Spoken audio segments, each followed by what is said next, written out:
Now, I'm not the kind of guy who spends hundreds on a last-minute flight back to New York, tears across town, then runs up 6 flights of stairs and knocks on my best friend's girlfriend's door in order to run off and elope with her based on one crazy, thoughtless, inexplicably romantic night. So what am I doing here, Audrey? I'm not passionate. I'm a fact checker, for Christ's sake. And the fact of me being here doesn't check out. It's nuts. Soulmates? I don't believe in them, and I never have. So how can I be yours? The fact is, you hardly know me, and I hardly know you. But now your boyfriend I've known since kindergarten. Am I really willing to throw away all those years of friendship based on what? Some feelings? Some intense, aching, gnawing, burning, torturing feeling that's telling me I must be with you or else I'll die a slow and horrible death as my heart slowly breaks into 1,000 pieces? No. I mean, this is the kind of thing that only happens in movies. And we're not in the movies. We're on McDougal Street, 2 blocks south from Bleecker. That's where we are. That is an indisputable geographical fact. A solid, rational, clear, black and white fact. And all the facts point to one thing. That we can't do this. The facts say I shouldn't be here. Because the fact is you're in a relationship. The fact is I just met you yesterday. And the fact is I'm not the kind of guy who falls in love. And that is a fact. A cold, hard fact. The facts are supposed to be true.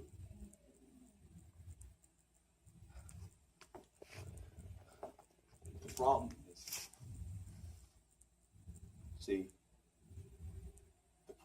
is, despite all the facts I can muster, there's still something that doesn't check out.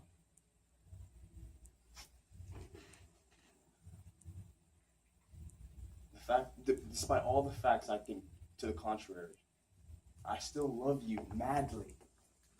And it defies all reason, all morality, all sense, but I do. I love you madly. And it's not like me, and I don't want to, but I can't help it.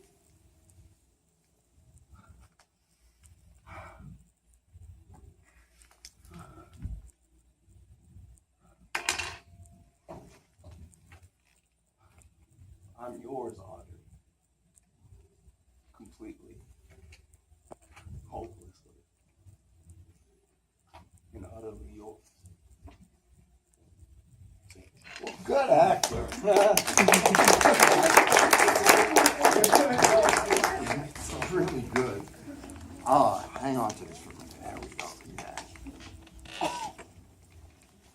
Did you like it? Mm-hmm. Yeah. I think Manuel brought that one time. Yes. Mm-hmm. Okay. Yeah, I loved it. The only thing, one silly little criticism is that he played the whole thing in profile. Mm-hmm. Yes. Okay. And you got to watch out if you're utilizing her. Serena, I was hoping that you would sit at one point, but I was like, do I sit? you stood through the whole thing like this, and so he's delivering the whole monologue like this. There's so many times you could have turned away from her. She can hear you, even though you turn toward us, and and have some of those lines, and then turn back to her. Watch out for just staying in one position. But there were so many good things. I love your delivery. Vocally, man, you're very articulate. Comes across honest. It's so good. Monologues are a different creature. When you have the stage, the lights are on you. It could be a 5-minute to a 10-minute monologue. You got to think, what can I do to make this interesting? And I think he did. I think he went a lot of different places. Even at the end, his choice was to get on his knees and say, I love you. Now, let me see what you saw. Louis, talk to me. Trying to think.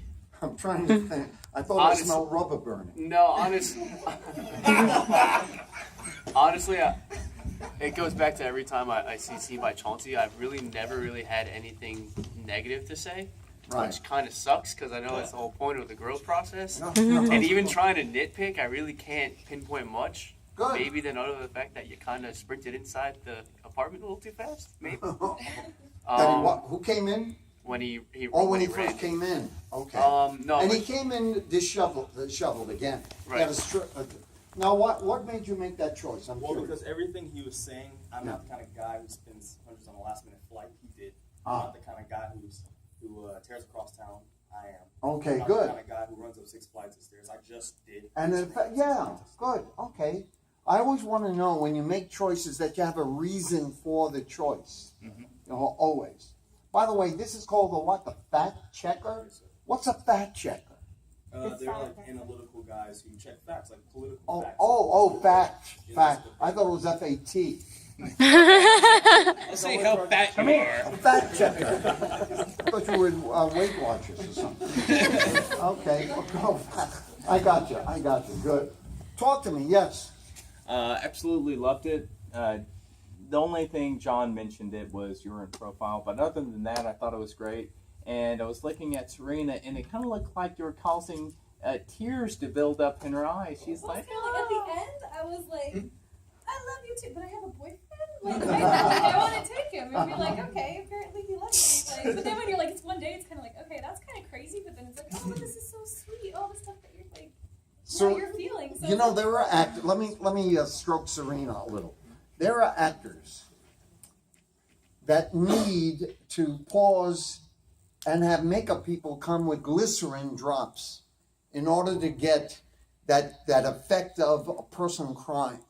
Those are actors that they don't have it naturally. They have a hard time arriving at it. She has it naturally. She could go there so quick.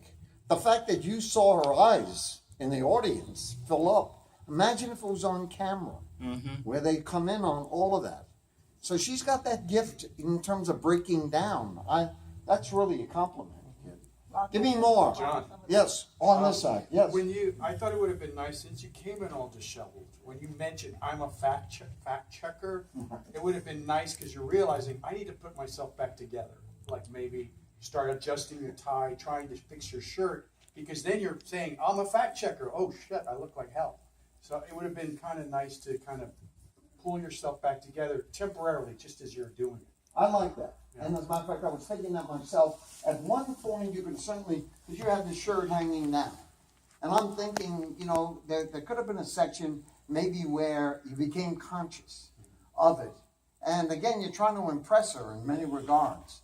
You know what I mean? And it would have been a choice to get it together a little bit. But that's picking now. You know, we are picking a bit. That was a choice you made, you know, and it was fine. Were you going to say something? Yeah, like it's so good that you're like so natural and sincere that like at a couple points like I wanted to like touch you or like kind of something, but good. I was like, but wait, I'm supposed to stand. I'm just, you know, he's doing this to me, but I have a boyfriend, so would I do that like and it's a one day thing? But like you were just I was so conflicted because I was like, oh, like. And I think that's the only. Like, did we have a day? Like, Yeah. and I don't. She brings up an interesting point, because I was hoping that somewhere along the line Chauncey would get physical. I wanted him to go over, maybe hold her face.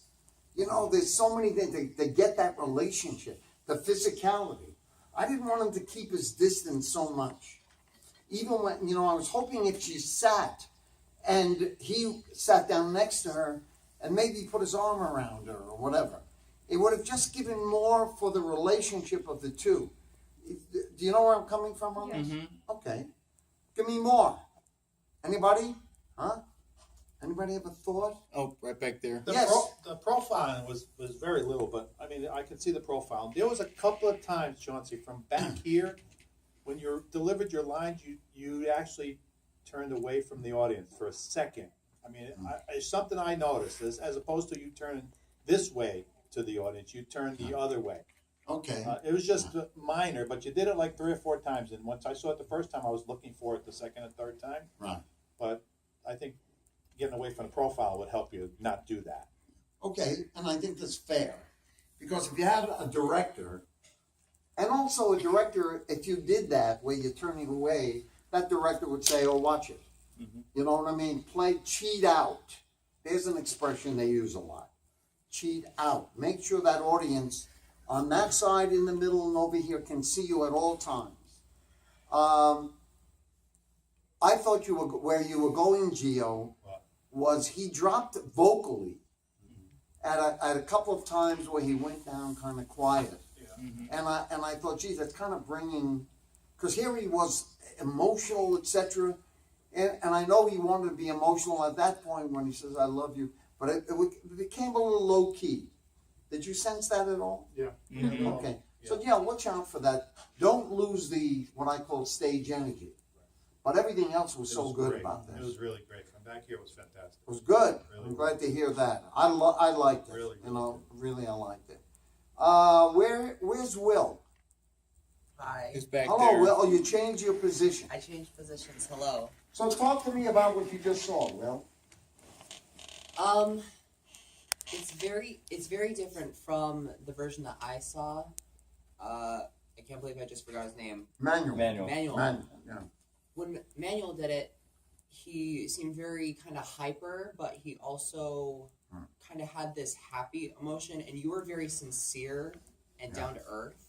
Yeah. I kind of noticed a big difference between that, and I kind of liked it. Good. And you know what? My thinking is, when you guys decide where you see a film and you get all hyped, oh, I love what Pacino did, or I want to do The Godfather. I want to bring in something from Taxi Driver, etc. You guys have individuality. And I'm so concerned that you don't do a poor imitation and if you decide you want to do these major motion picture scripts that are almost set in our mind. You can't handle the truth. Whether these lines that we're so familiar with. I want you to bring your own individuality. And the more you nurture that individuality, you don't know where it could lead you. You could become commercially so successful. Look, when I think about the damn leading men today in Hollywood, they're always the same. Tom Cruise is always Tom Cruise. Mm-hmm. He delivers the same way, but people pay to see him. They like what they hear, they like what they see. So he's developed something that works for him. And this is what I want for all of you. Work with yourself. You're so damn individual. The more I see your own creativity and not some poor imitation.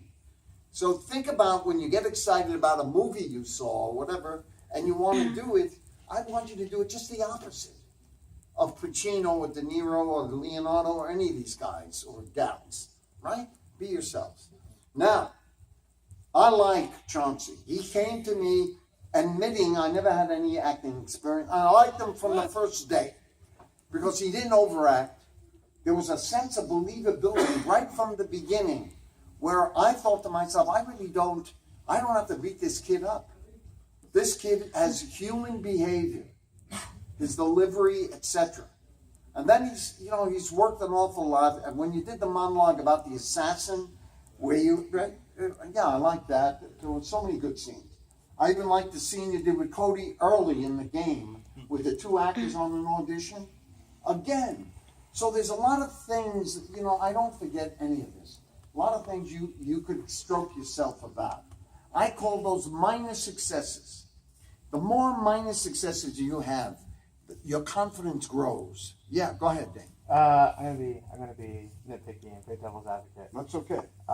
This is a monologue from a one-act play called Goodbye Charles. Huh? You have not read it. Then you would know it's a dark comedy.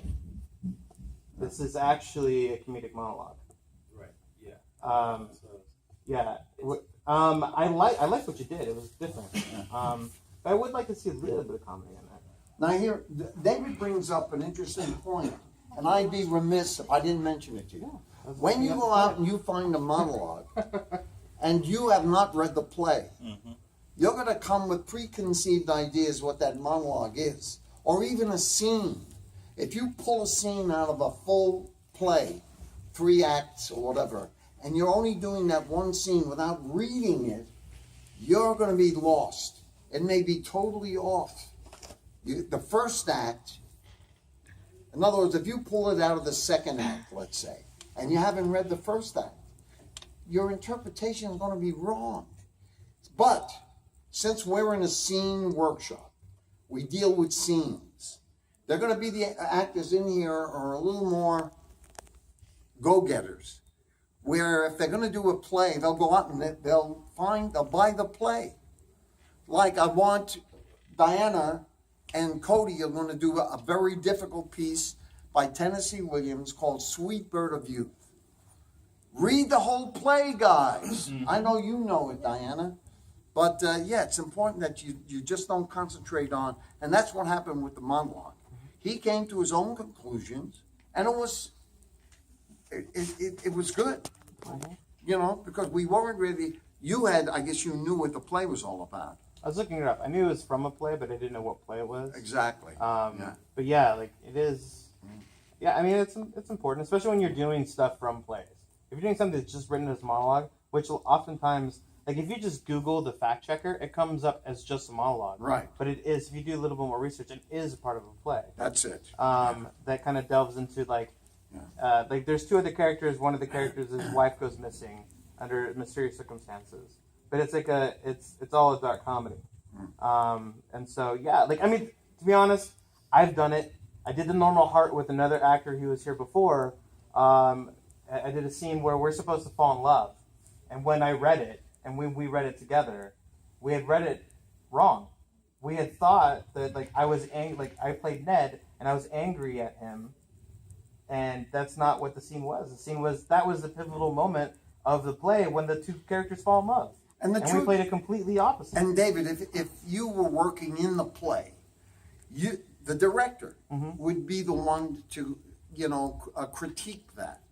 And that if you had the wrong interpretation, he'd take you aside. And we got the wrong interpretation because we hadn't read the script. Well, there we go. That's why. That makes a lot of sense. Because it makes sense when you read the script, but if you take it out of the play, it removes the context of it. Yeah. And when you only read it as a scene, you're like, oh, well, this guy's obviously angry at him. But that's not the case at all. So somewhere along the line, now here's the thing.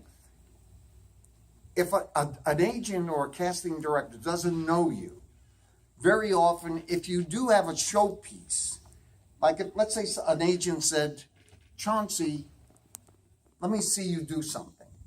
You want to do something that you feel really shows your ability, your talent off. It's got a range of emotions, moments, etc. Now today they're really impatient. They don't want to hear 10-minute monologue. So you got to sort of condense, and within that condensing, you want to make sure it shows you off properly, emotionally, moments, highs, lows, etc. Because that's going to tell the agent something. This is a polished actor, not just memorizing words. So, look, I like what you did, and if there was an agent here, I think he would have been impressed with that monologue. You know, even though, like David said, if you read the whole play, it might be off in terms of interpretation, but what you did with it was good. Thank you.